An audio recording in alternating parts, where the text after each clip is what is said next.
오늘 이 대강절 첫째 주일에 우리가 함께 묵상하는 말씀은 먼저 누가복음 3장 1절부터 6절의 말씀입니다.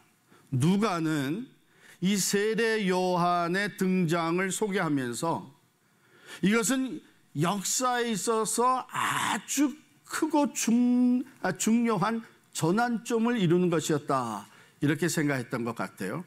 그래서 세례 요한을 소개하는 그 자리에, 그 시점에 먼저 여러 사람의 이름을 언급하고 있죠. 첫 번째, 디베리오 황제가 통치한 지 15해, 즉 로마 제국의 두 번째 황제가 되었던 티베리우스, 디베리오가 로마 제국을 다스리고 있었다 하는 것은 당시의 세계의 상황을 우리에게 보여주는 것이죠. 로마가 지배하고 있었습니다. 수많은 나라들, 민족들이 로마의 식민지로 있었습니다. 로마의 그 힘, 그 무력이 많은 사람들을 억누르며 다스리고 있었던 그 당시 세계 배경을 소개하고 있고요. 그 다음에 본디오 빌라도가 유대인의 총독으로, 헤롯이 갈릴리의 분봉왕으로, 그 동생 빌립이 이두레와 드라고니 지방의 분봉왕으로, 루사니아가 아빌레네의 분봉왕으로. 이건 뭐예요? 이것은 좀 네로 다운 시켜가지고 이제 그 팔레스타인 지역, 유대 땅이 있는 그 팔레스타인 지역의 정치적 배경을 말해주고 있는 것이죠. 분봉왕, 테트라기라고 하는 이 말은 본래 4분의 1, 4등분해가지고 그 하나를 다스리는 왕을 얘기할 때에 썼던 단어입니다. 테트락, 분봉왕인데 나중에는 이것이 의미가 좀 더 포괄적이 되어서 어느 지역의 한 파트를 맡아서 다스리는 왕을 분봉왕이라고 부르게 되었어요. 그런데 여기에 헤롯이 갈릴리의 분봉왕으로 이렇게 나오니까 혼돈이 일어난 사람들이죠. 이 헤롯? 예수님이 탄생할 때에 그 왕 헤롯, 그렇게 생각하면 오산이죠. 성경 공부반 등록하셔야 됩니다. 그것은 헤롯 대왕이에요. 헤롯 대왕이 죽으면서 자기 아들들에게 땅을 분배해서 나눠줬는데 로마가 그것을 어프로브를 해줬습니다. 뭐냐면 그거 괜찮은 아이디어다. 이 유대인들이 가지고 있는 이 팔레스타인의 그 힘을 분산시켜 놓는 것은 지혜로운 것이다, 이렇게 해서 그것을 어프로브를 해줬어요. 그래서 헤롯 대왕이 자기 세 아들에게 땅을 나누어서 분봉왕으로 다스리게 했습니다. 그 세 아들, 첫 번째 아켈라오라고 하는 아들은 유다와 사마리아 지역, 우리가 잘 아는 지역이죠. 유다와 사마리아 지역을 다스리게 했고, 그 다음에 헤롯 안티파스는 갈릴리, 저 북쪽의 갈릴리와 베레아 지역을 다스리게 했습니다. 그리고 헤롯 빌립은 이 북동쪽에 있는 갈릴리 북동쪽의 이두레와 또 드라고닛을 다스리게 됐습니다. 그리고 여기 네 번째 나온 또 다른 분봉왕 루사니아는 헤롯 대왕의 가문과는 상관이 없는 사람이었죠. 그도 아빌레네 분봉왕으로 있었다. 그런데 헤롯이 형제가 셋이 아니라 둘이 나오잖아요. 헤롯 안티파스가 갈릴리의 분봉왕으로, 또 그 동생 헤롯 빌립이 이두레와 드라고니 지방의 분봉왕으로. 그러면 아켈라오는 어떻게 됐어요? 아켈라오는 밀려났습니다. 왜냐하면 아켈라오가 다스리던 그 유다와 사마리아 지역에서 끊임없이 갈등이 생기고 또한 어려운 문제가 등장하게 된 것이죠.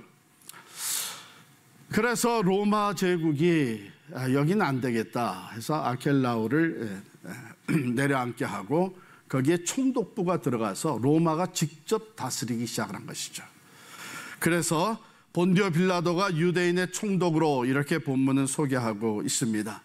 바로 이 빌라도가 예수님이 십자가에 달려 돌아가실 때에 그 정치적 재판을 했던 빌라도입니다.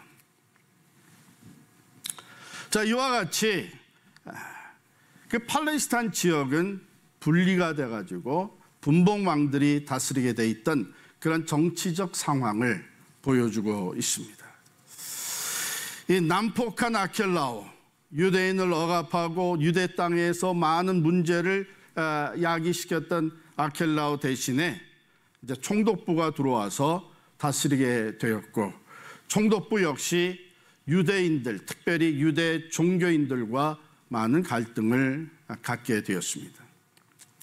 영적으로 우리 어두운 시대, 경제적으로 불안한 시대, 어느 지도자의 말을 믿어야 될지 모르는 이런 시대에 우리가 살고 있습니다. 갈수록 세상은 더욱 어두워지고 내일에 대한 기대는 점점 희석되어 가고 있는 시대입니다. 바로 이런 때에 세례 요한이 등장을 했다는 것입니다. 세례 요한이 회개 세례를 전파하는데 선지자 이사야의 글을 인용을 합니다. 광야에서 외치는 자의 소리가 있어 이르되 너희는 주의 길을 준비하라. 그의 오실 길을 곧게 하라. 모든 골짜기가 메워지고 모든 산과 작은 산이 낮아지고 굽은 것이 곧아지고 험한 길이 평탄하여질 것이요 모든 육체가 하나님의 구원하심을 보리라 함과 같으니라. 여러분, 이 말은, 이 내용은 그냥 문자 그대로 받아들이면은 새로운 왕이 또는 이 구원을 베풀 왕이 억압당하고 있는 어려움과 고통 가운데 있는 백성들을 구원할 왕이 행차하신다는 거예요. 그러니까 왕이 행차를 하기 위해서는 먼저 이 사절단을 보내고 사신을 보내서 가면서 그 앞에 길을 준비하게 하는 것이죠. 길을 닦게 하는 것이죠. 평탄하게 만드는 것이죠. 그래서 왕이 별 어려움 없이 그 지역으로 행차해 들어올 수 있도록 그렇습니다. 이것이 세례 요한을 통해서 주어졌던 희망의 메시지예요. 또 다른 왕이 오신다. 길을 예비해서 그를 잘 맞아들이게 되면 모든 육체가 하나님의 구원하심을 보게 될 것이다. 즉 하나님이 일찍이 예언하셨던, 보내주시겠다고 약속했었던 그 메시아, 유대인들은 이것을 왕으로, 물질적인 나라를 회복시켜 주시는, 다윗 왕국을 회복시켜 주시는 왕으로 생각을 하고 있었던 것이죠. 그를 맞아들이기 위해서 준비되어지면 모든 육체가 이 어렵고 고통스러운 상황 속에서 하나님의 구원을 보게 될 것이라고 전했습니다. 소망의 메시지죠. 오늘 우리들이 기대하는 것이 무엇입니까? 소망. 고통과 어려움 가운데 불의와 어두움이 판을 치고 있는 가운데에 소망이 어디 있는가? 많은 부모들이 우리 자녀들 세대는 더 어렵겠구나 이러면서 자녀들을 위해서 염려하며 기도하고 있지 않습니까? 그것이 오늘 본문의 첫 번째 메시지고, 본문의 두 번째 내용을 보게 되면 누가복음 21장 25절부터 28절입니다. 1월 성신에는 징조가 있겠고 땅에서는 민족들이 바다와 파도의 성난 소리로 인하여 혼란 중에 곤고하리라. 이 내용을 다른 공관복음, 마태복음 24장 29절과 마가복음 13장 24절에 보면 좀 더 구체적으로 표현되어 놨어요. 그것은 뭐냐면 해가 어두워지며 달이 빛을 내지 아니하며 별들이 하늘에서 떨어지며 라고 기록했습니다. 예수님의 재림에 관한 것이죠.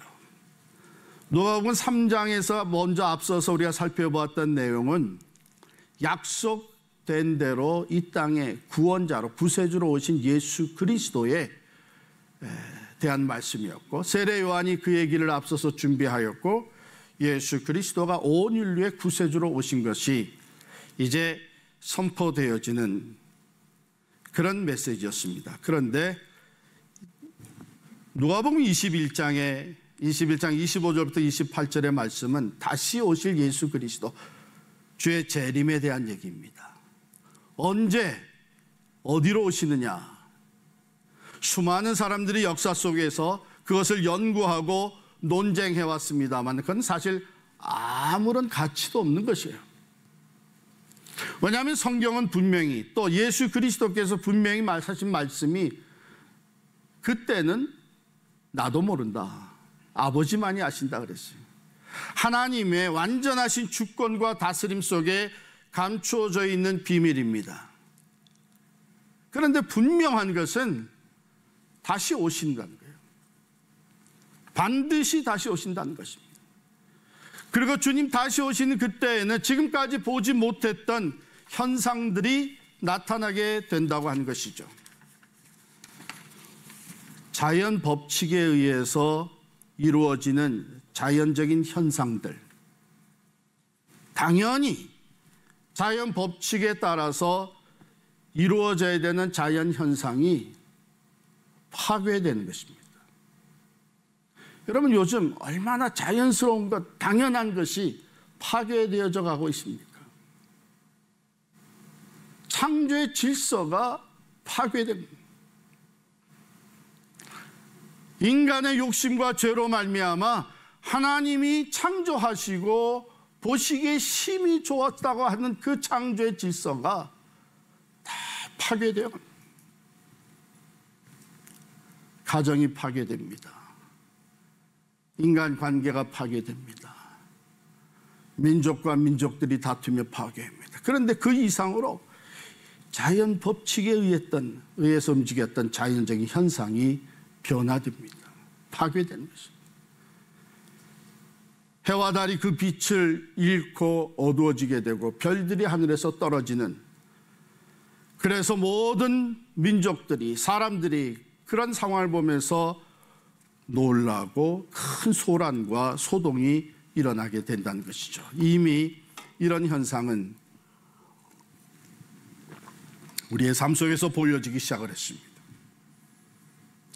자, 이 예수님의 초림과 재림, 이 두 메시지가 오늘 본문 두 곳을 통해서 우리에게 소개되고 있습니다. 우리가 한번 비교해 본다면요, 예수님의 초림은 조용히 찾아왔습니다.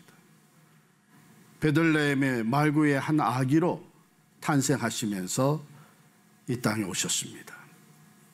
몇 사람들이 만나는 일이 있었지만 매우 제한된 사람들, 동방박사들, 무틀에서 양을 치던 목자들, 그 예수님의 부모.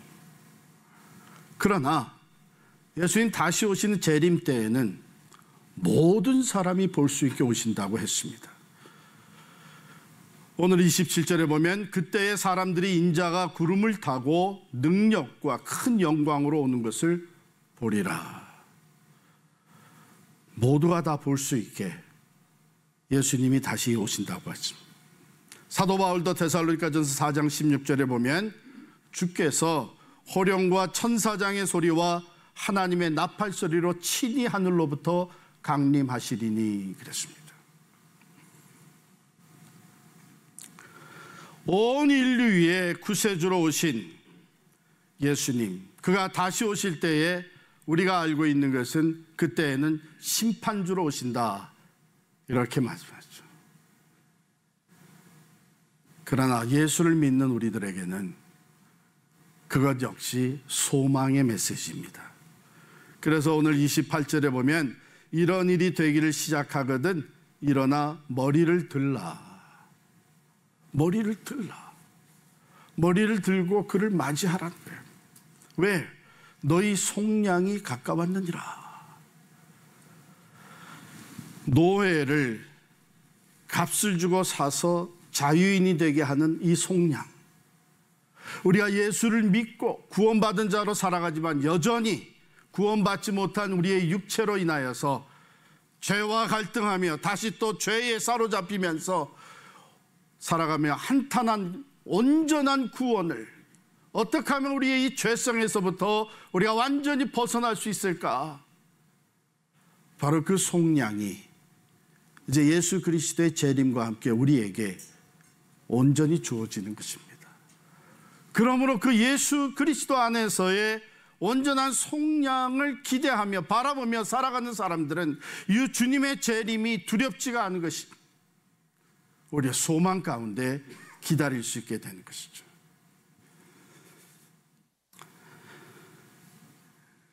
그러므로 오늘 말씀은 예수님의 초림과 같이 예수님의 재림 또한 우리에게 소망의 메시지가 됩니다. 그런데 모두에게는 아닙니다. 모두에게는 아니에요. 예수님 당시에도 메시아를 기다린다고 했지만 변화를 원치 않았던 사람들이 적지 않게 있었습니다. 대표적으로 헤롯 대왕이었죠. 그리고 그와 함께 권력을 장악하고 누리던 사람들, 심지어는 종교인들, 바리새인들, 사두개인들, 이 모든 사람들, 이만하면 살면 한데, 이만하면 우리가 원하는 걸 누리고 있는데 세상이 변해서야 되겠느냐? 새 왕이 태어났다고 하니까 두려움이 생겼습니다. 자기가 가지고 있는 것을 잃어버릴까 봐. 결국은 베들레헴 그 지경에 2살 아래 사내 아이들은 다 죽이는 대학살을 진행을 합니다. 오늘날에도 어떠면 분명히 소망의 메시지라고 말은 하지만 변화를 원치 않는 사람들이 적지 않게 있습니다. 왜요? 다른 사람은 아무리 힘들고 어렵다고 해도 나는 경제적으로 여유가 있고 나는 안전한 환경 속에서 살아가고 있고 나는 노후 대책까지 확실하게 세워놨다고 생각하면서 말로는 예수님의 재림을 고백하지만 실제 삶은 예수님의 재림을 거부하고 있는 사람들이 적지 않게 있습니다. 그러나 신앙이 생활이 되어지고 입술의 고백이 진정한 삶의 실천이 되어져서 예수님의 다시 오심을 기다리는 사람들, 다른 것이 아니라 말씀하신 대로 이루어질 것을 분명히 믿고 고백하면서 소망 중 기다리는 사람들의 삶은 차이가 있습니다. 그들은 인내하는 것이죠. 소망이 있기 때문에 인내할 수 있습니다. 사랑하는 성도 여러분, 지금 삶이 너무 힘들고 고달파서 걱정과 두려움이 계속 엄습해 와서 낙심되고 때로는 자포자기하고 싶은 마음까지 생깁니까? 소망을 하나님께 두시기를 바랍니다. 어두운 세상을 바라보며 주저앉지 마세요. 현재 내 환경을 보면서 낙심하지 마세요. 나 자신을 바라보며 두려워하지 마세요. 본래 그것들에게는 소망이 없었습니다. 세상이 우리에게 소망을 가져다 주지 않습니다. 환경이 변해서 진정한 소망이 생기는 것이 아닙니다. 나 자신, 나 스스로도 다스리지 못하는 사람이 무슨 소망의 근거가 되어질 수 있겠습니까? 우리의 희망은 오직 하나님께 있는 줄을 믿습니다. 하나님의 그 신실하심, 변치 않는 하나님의 약속, 그 말씀에 우리의 소망이 있습니다. 너희를 고아와 과부와 같이 결코 버려두지 않겠다고 약속하신 그 하나님의 약속에 우리의 소망이 있는 줄을 믿습니다. 전설처럼 내려오는 그 독일의 한 이야기가 있습니다. 바바리아라고 하는 성에 한 공작이 살고 있었는데 그 공작의 이름은 루드비히였습니다. 그런데 이 루드비히 공작이 얼마나 포악한 사람인가 하면 성 안에 있는 모든 사람들은 그 공작을 두려워했습니다. 이 루드비 공작이 하루는 사냥을 하러 나갔다가 숲속에 작은 예배당이 있는 것을 보고 그 예배당 안에 들어가서 오랜만에 기도를 했다는 거예요. 그런데 갑자기 예배당 한쪽 벽에 무슨 글씨가 나타났다가 사라졌는데 그것을 그 글씨 전체를 분명하게 보지 못했습니다. 분명하게 본 것은 무서운 심판이 있을 것이라는 것은 봤는데 그것이 3일 후였는지 석 달 후였는지 3년 후였는지 이것을 정확히 못 본 거예요. 그래서 아마 3일 후였을 것이다. 그래서 급히 나타났을 것이다 해서 루드비 공작이 그날 이후로 이제껏 자기가 사람들에게 또 하나님 앞에 지었던 그 죄를 다 회개하면서 3일 만에 하나님의 심판이 임할 때에 나는 그 앞에 설 수 있으리라 이렇게 준비하면서 3일을 살았습니다. 3일 동안 가족들에게, 아내에게, 자기 부하들에게, 동네 사람들에게 잘 사랑을 베풀며 살았습니다. 3일 후에 자기가 이제 심판대에 설 것을 생각하고 높은 탑 위로 올라갔는데 아무 일도 일어나지 않은 거예요. 3일이 아니라 석 달이었나 보다. 그래서 3일 동안 했던 일을 석 달 동안 또 계속 했습니다. 다른 사람들에게 용서를 구하고 선행을 하면서 석 달 동안 했어요. 석 달, 분명히 석 달 후에 심판이 있을 것이다. 그런데 석 달이 지나도 아무 일이 일어나지 않았습니다. 그렇다면 이제 남은 것 하나, 3년이었구나. 3년. 그래서 나머지 3년 동안 열심히 그와 같이 살았던 것이죠. 3년이 다 돼가는 어느 날 갑자기 나팔 소리가 울려 퍼지면서 독일 왕실에서 사절단이 찾아왔습니다. 바로 루드비히 공작을 새로운 독일의 황제로 모시기 위해서 초청해 모셔드리기 위해서 온 것이죠. 그가 3일, 3개월, 3년을 하나님의 심판대 앞에 설 것을 생각하며 하루하루를 열심히 살았던 소문이 전 독일에 퍼져 있었다는 것입니다. 그래서 루드비히 공작은 황제의 자리에 오를 수에 있다고 하는 전설과 같은 이야기입니다. 무엇이 이 공작의 변화, 그 선행을 가능하게 했습니까? 기다림입니다. 분명히 이 일이 있을 것이라고 하는 확신을 가지고 기다리며 준비하며 살았기 때문이죠. 무릇 기다리는 자에게나 구하는 영혼에게 여호와께서 선을 베푸시는도다. 예레미야가 3장 25절의 말씀입니다. 그렇습니다. 로마 시대 신학자 터툴리안이 얘기한 것처럼 신앙이란 불을 켜놓고 기다리는 것입니다. 이 말에는 노력과 고통, 인내, 희망을 잃지 않는 인내의 의미가 담겨져 있습니다. 여러분, 살다 보면 믿음을 지키는 것이 정말 힘들 때가 많잖아요. 그러나 그렇다고 믿음을 포기하거나 타협하지 아니하고 끝까지 하나님의 말씀을 붙잡고 믿음의 인내를 온전히 이루어가는 것, 결코 쉬운 일이 아닙니다.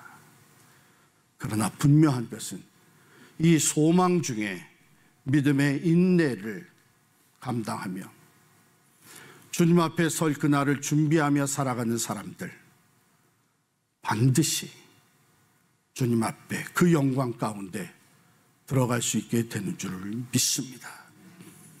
그렇습니다. 이 대강절은 이미 오신 예수 그리스도, 그리고 다시 오실 예수 그리스도를 바라보면서 우리가 기다림의 삶을 살아가는 것입니다.